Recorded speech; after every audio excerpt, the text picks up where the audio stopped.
Firmware updates are crucial for keeping your mobile device up to date and functioning well. They enhance performance, security, and compatibility.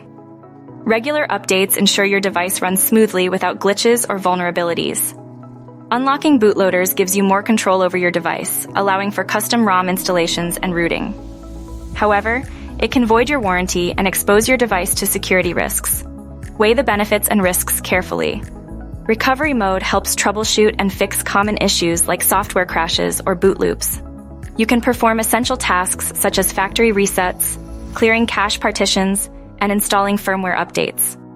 Knowing how to use recovery mode can save time and frustration. Flashing involves installing or updating firmware on your device using specialized tools.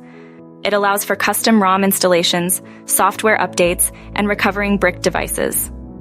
Always back up your data and ensure you have the correct firmware files and tools.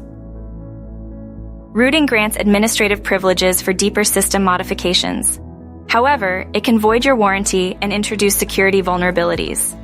Understand the pros and cons before proceeding. Boot loops occur when your device gets stuck in a continuous reboot cycle.